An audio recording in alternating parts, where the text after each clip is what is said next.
మాటని 26వ వచనం. కాబట్టి సున్నతి లేనివాడు ధర్మశాస్త్రము నీతి విధులను గైకొన్న యెడల అతడు సున్నతి లేనివాడు అయ్యుండి సున్నతి గలవాడుగా ఎంచబడును కదా. మరియు స్వభావం బట్టి సున్నతి లేనివాడు ధర్మశాస్త్రం నెరవేర్చిన యెడల అక్షరమును సున్నతి గలవాడై ధర్మశాస్త్రమును అతిక్రమించి నీకు తీర్పు తీర్చడా. దేవుని స్తోత్రం. హల్లెలూయా. చూడండి ఇక్కడ ఏం చెప్తుందంటే సున్నతి లేనివాడు అంటే బాప్తిస్మం తీసుకోలేనివాడు, రక్షణ పొందలేనివాడు వచ్చి వాక్యం విని తన మనసును మార్చుకుని దైవ చిత్తాన్ని జరిగించి ఇతరుల మేలుకరంగా ఉండి వాక్యం ఏం చెప్తున్నది చేసి తన జీవితాన్ని దేవునికి అప్పగించుకుని తన మనసును దేవునికి అప్పగించుకుంటే అతను సున్నతి లేనివాడు అయినప్పుడు కూడా సున్నతి గలవాడు అవుతాడట దేవుని దృష్టిలో. దేవుని స్తోత్రం. చూసారా మరి నువ్వు సున్నతి గలవాడేంటి? రక్షణ తీసుకుని 30 సంవత్సరాలు 20 సంవత్సరాలు 10 సంవత్సరాలు సీనియర్ అయ్యాడు కూడా నీవు ఇక్కడికి వచ్చి వాక్యానుసారమైన జీవితం లేకపోతే సున్నతి ఉన్నా నీ సున్నతి నీకు ప్రయోజనకరం కాదు, ఇతరులకు కూడా ప్రయోజనకరం కాదు. ఆ రక్షణ వల్ల నీకు పరలోక రాజ్యం దొరకదు. సున్నతి లేనివాడేంటి? వాక్యము చేత ఉదయ స్నానం చేసుకుని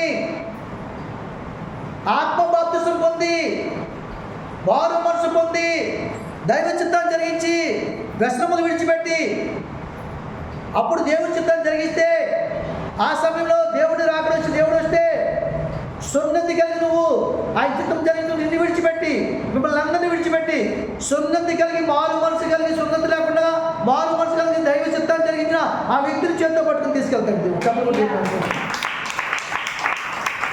చెప్తుందని క్రైస్తవులు మనం గర్వించడానికి వీల్లేదు.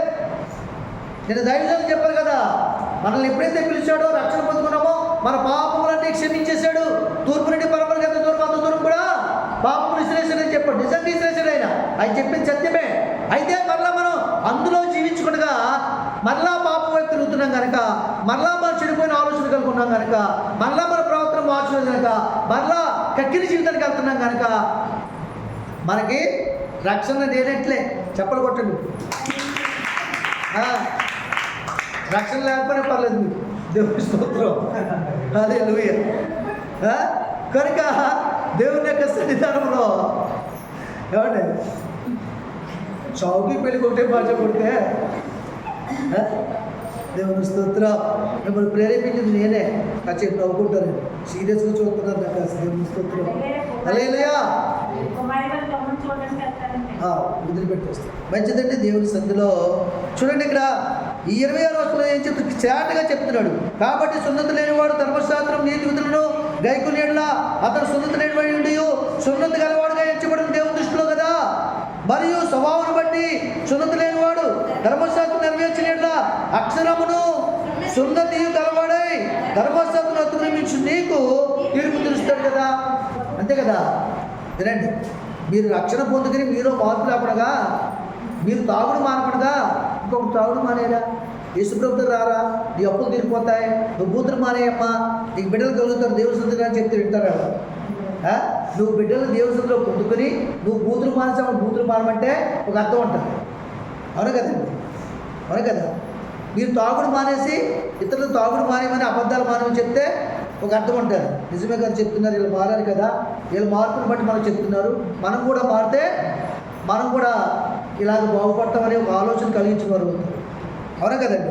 అలాగే నువ్వు నీలో మార్పు లేకుండా నువ్వేదో వాక్యం చదివేసి నాలా వాక్యం చెప్పేసి సంవత్సరానికి 3 సార్లు బైబిల్ చదివేసి అక్షరాన్ని నోట్లో ఉంచుకుని ఆత్మలో మార్పు లేకుండా, మనసులో మార్పు లేకుండా, ప్రవర్తనలో మార్పు లేకుండా నాకు వాక్యం అంతా తెలుసు, వాక్యం నా హృదయంలోనే ఉంది, నేను బైబిల్ లేకుండా సంవత్సరంతో బోధించేస్తాను అని చెప్తే ఇక్కడ సుఖం లేదు.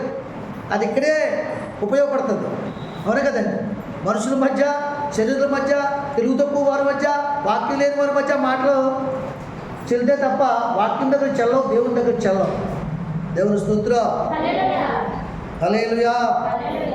27 ఏం చెప్తున్నాడు? 28లో చూడండి అక్కడ. అందుకే మనకు తీర్పు తీరుస్తారు వాళ్ళు. ముందు నువ్వు మారవయ్యా, అప్పుడు మాకు మారమని చెప్పి ముందు నువ్వు బూతులు మానేయమ్మా, నువ్వు అబద్ధపడడం అని. మొన్న కొబ్బరి తోటలోది పక్కన కొబ్బరి తోటలోది కాలుతో చూసుకొచ్చి చదువు దాటిన తర్వాత చేతులు తీసుకుని చింగులేసి కూర్చోగా నేను చూడలేదా? నువ్వు ముందు మారి కొబ్బరికాయ దొంగిలించామంటే బంగారం కనపడి దొంగిలించుకుంటావా అని అడగరా? అడుగుతారు. కాబట్టి ఈ విషయాల్లో మనమే తీర్పు తీర్చుకోవాలి. ఎదుటి వారి చేత తీర్పు తీర్చే పరిస్థితి ఉండకూడదని దేవుడు జ్ఞాపకం. 28వ వచనం చూడండి. అక్కడ బాహ్యమునకు యూదుడైన వాడు యూదుడు కాడు, శరీరం మందు బాహ్యమైన సున్నతి కాదు, అయితే అంతరంగ మందు యూదుడైన వాడే యూదుడు, మరియు సున్నతి హృదయ సంబంధమై ఆత్మయందు జరిగిందే కానీ అక్షరం వల్ల కలిగింది కాదు.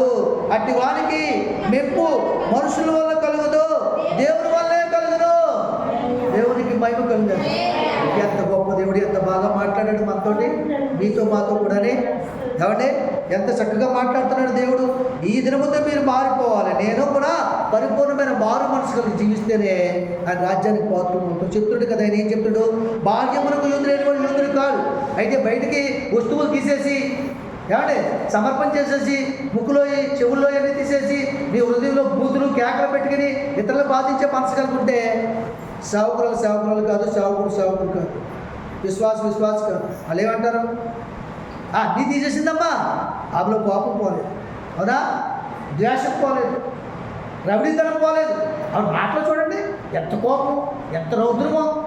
రాగల దేవుని నమ్ములు ఎవరైనా మాట్లాడతారా? అంటారంటరా? భాగ్యానికి క్రైస్తవుడు కనిపించుకు నువ్వు. అట్టి యూదుడు కాదు, అట్టి క్రైస్తవుడు కాదు.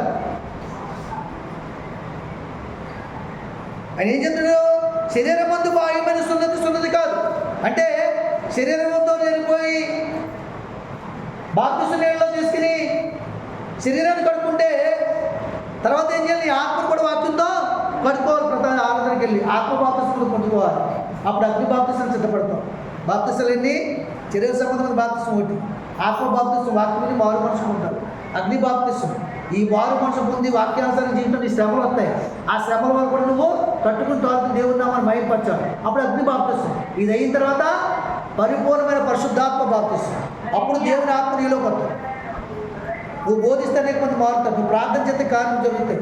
నీ నోటి మాట దేవుడు ఆశీర్వదిస్తాడు. దేవునికి మహిమ కలుగును కాదు. హల్లెలూయా. కాబట్టి భాగ్యమునకు యూదుడైన వాడు యూదుడు కాదు, శరీరం మందు భాగ్యమైన సున్నతి కాదు, అయితే అంతరంగ మందు యూదుడైన వాడు. చూసారా? అయితే అంతరంగ మందు యూదుడైన వాడే యూదుడు. అంతరంగంలో యూదులు అవ్వాలంటే మనం అంతరంగంలో క్రైస్తవం అవ్వాలంట. మన ఆత్మ మనసు మారాలి, నీ ప్రవర్తన మారాలి, నీ క్రియలు మారాలి, దేవుని చిత్తాన్ని జరిగించాలి. నీలో ఉన్న ప్రతి విగ్రహాన్ని విడిచిపెట్టాలి. ప్రతి అసూయ, కలహము, ద్వేషము, పగనేటువంటి విగ్రహాలు ఉన్నాయి మనలో, వాటిని తీసేసుకోవాలి. అప్పుడు నీ హృదయం తేటగా ఉంటుంది. అప్పుడు దేవుడు నీ హృదయంలోకి వస్తాడు. నీ హృదయం దేవుని ఆలయం అవుతుంది. ఆయన నివసిస్తాడు. నాలో మీరు నా మాటలో నిలుచుని ఎట్లా మీకేది ఇష్టమో అడగండి, అప్పుడు నేను జరిగిస్తాను. ప్రార్థన చేసేంత మాత్రం జరిగిపో. వినాలంటే మనలో పరిశుద్ధత ఉండాలి, ప్రవర్తన మార్చుకోవాలి. లేకపోతే నీ నోటి మాటలు బాగానే సర్ది చేరుతాయి కానీ హృదయంలో ఉన్న స్థితి ఆయనకి మనకు అడ్డుగోడు అయిపోయి అవిచారక కార్యములు జరిగించవు. దేవుని స్తోత్రం. హల్లెలూయా. కాబట్టి మరియు సున్నతి హృదయ సంబంధమైందే, ఆత్మ జరిగిందే కానీ అక్షరం వల్ల కలుగుంది కాదు. ఇప్పుడు మీకు అర్థమవుతుందా? సున్నతి అనేది ఆత్మయందే జరగాలి. నువ్వు వాక్యాన్ని తీసుకుని మార్పు చెందాలి. బైబిల్ చదివినంత మాత్రాన, బైబిల్ సంవత్సరానికి 3 సార్లు 2 సార్లు చదివినంత మాత్రాన, దినానికి 7 అధ్యాయాలు 3 అధ్యాయాలు చదివినంత మాత్రాన నీకు మారు మనసు రాదు. అది భక్తి, అది వస్తుంది. చదివిన దాని ప్రకారం నీ మనసును మార్చుకుని ఏ రోజు రోజు సరిచేసి జీవించాలి. అప్పుడు ఆ వాక్యం నీతో మాట్లాడాలి. ఆ మాటలు నువ్వు లోబడాలి. ఆ మాటలు హృదయం తీసుకోవాలి. నువ్వు పాపం చేసినప్పుడు, పాపం ఆలోచన వచ్చినప్పుడు, అబద్ధం ఆడేటప్పుడు, పక్కవాది తీసుకొచ్చినప్పుడు, అసూయతలు ఉన్నప్పుడు, అప్పుడు ఈ మాటలు జ్ఞాపకం చేసుకోవాలి. ఈ దినము నేను చెప్పిన మాటలు జ్ఞాపకం చేసుకోవాలి. జ్ఞాపకం చేసుకోవాలి. నీకు బాగుగా గుర్తుండాలి. బాగుగా గుర్తుండాలంటే ఇప్పుడు చెప్పినటువంటి ఈ అధ్యాయాన్ని మీరు ఇంటికి చదవాలి. రోమాపత్రిక 2వ అధ్యాయం కాబట్టి 21వ వచనం నుంచి 29వ వచనం వరకు మీరు చదవాలి. అది 3-4 సార్లు చదవాలి ఈ వారం అంతా. అప్పుడు మీకు జ్ఞాపకం ఉంటుంది కదా. అప్పుడు మిమ్మల్ని ఏం చేస్తుంది? అదుపు చేస్తుంది. నేను నీతో మాట్లాడాను కదా, నువ్వు ఎలా చేస్తున్నావు? నువ్వు చదివావు కదా, దైవజనుడు చెప్పినప్పుడు వేరే చోట ఉందావు మనసు. నువ్వు చదివినప్పుడు నీతో మాట్లాడాను కదా నేను, అదెక్కడ పెడుతున్నావు అని నీ ఆత్మ నిన్ను పరిశీలన చేసి ఏం చేస్తుంది? మెలకువ కలగజేస్తుంది.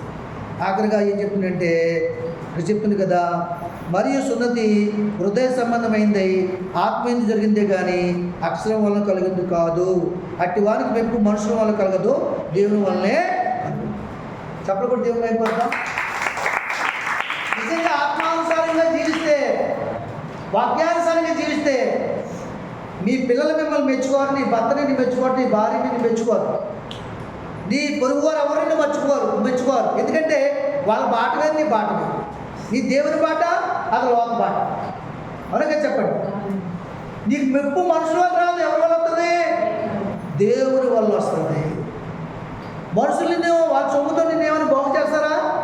కానీ దేవుడు తలుచుకుంటే బాగు చేయగలడు, నీ పరిస్థితిని మార్చగలడు, నీ గొప్ప మెప్పు వస్తుంది. నీ పరిస్థితిని మానేసి పేదవాడిని ఐశ్వర్యవంతుడు కాదు, మారు మనసు లేని వాడిని మారు మనసు కలిగిన వాడు కాదు, ఆత్మచేత ప్రార్థన చేయవాడు కాదు, అభిషేకింపబడి వాడు దేవుడు నిన్ను తీర్చిదిద్దినప్పుడు, నీకు సేవ అప్పించినప్పుడు అనేక మంది దగ్గరికి వచ్చి మోకరించి ప్రార్థన చేయించుకుంటారు, నిన్ను గొప్ప చేస్తారు. సైకిల్ నీకు దేవుడు మారుస్తాడు, అది నీకు అవసరమైంది. నీ పరిస్థితులు మారుస్తాడు. పక్కోళ్ళు ఏం చేస్తారంటే మన పరిస్థితులు మారిపోతే ఎక్కడ రూపాయి పట్టుకుని చేస్తారు. ఏమండి? మన గురించి చెడ్డ సాక్ష్యం చెప్తారు, అడిగితే ఇవ్వడండి అని చెప్తారు. అవునా చెప్పండి.